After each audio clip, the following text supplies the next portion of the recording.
তারেক রহমান আসলে 25 তারিখে ইনশাল্লাহ দেশের পট্টগ্রামে চেঞ্জ হয়ে যাবে। আমাদের ভাই, আমাদের সন্তান, আমার ছেলে, বগুড়ার ছেলে, আমাদের কাছে 17 বছর পর আমাদের কাছে আসতেছে। বছরে দুটি ঈদ হয়, মুসলিমরা যেভাবে আনন্দ উৎসব করে আমরা তারেক রহমান আশাকে কেন্দ্র করে আমরা ওভাবে আনন্দ উৎসব মনে করি। 12 ফেব্রুয়ারি নির্বাচনে বিএনপি বিশাল ভোটের মাধ্যমে বিশাল আসন নিয়ে এই দেশের সরকার গঠন করবে।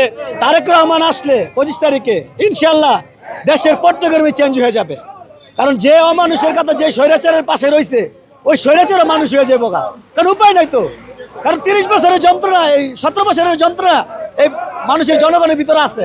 আর তারেক রহমান আসলে ইনশাল্লাহ 31 দফার মাধ্যমে ধানের শীষে ভোট দিয়ে জয় করবে। এই তারেক রহমান ইনশাল্লাহ বিগত আর নামাতে পারবে কিনা সন্দেহ আছে, এই জন্য তারা চায় না সে আসার জন্য। ইনশাল্লাহ আল্লাহ হুকুম করছে এই তারেক রহমান আসবে, এই পট্টগ্রাম চেঞ্জ হয়ে যাবে আর খারাপ লোক সব ভালো হয়ে যাবে ইনশাল্লাহ। সারা বাংলাদেশের জন্য একটা ইতিহাস, অবশ্যই ইতিহাস, এবং এই ইতিহাসটা তো কতদিন থেকেই শুরু হয়েছে।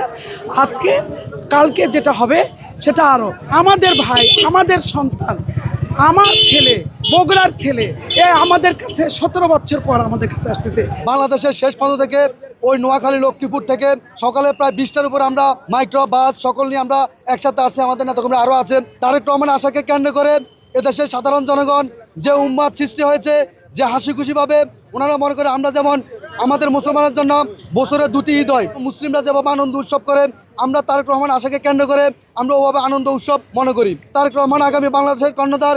তারেক রহমান বাংলাদেশে যেদিন আসবে এই বিদ বাংলাদেশে যে একটা প্রটোকল হবে, যে বিশাল মানুষের সম্মুখীন ছুট হবে, আমরা এটা বিশ্বাস করি। জামাতের পূর্ব দেশ চালানোর কোনো অভিজ্ঞতা নেই বাংলাদেশে। বিএনপি তিনবার এদেশ চালাইছে। বিএনপির খালেদা জিয়া এদেশে মানুষের যে মহিলাদের যে শিক্ষা, ইন্টার পর্যন্ত ফ্রি শিক্ষা এই খালেদা জিয়া করেছে।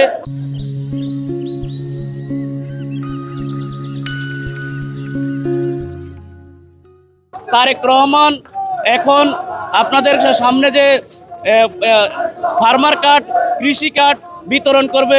জামাত তো এদেশে নির্বাচনই চায় না, জামাত এদেশে নির্বাচনে চায় না, একটার পর একটা ইস্যু দাঁড় করিয়েছে।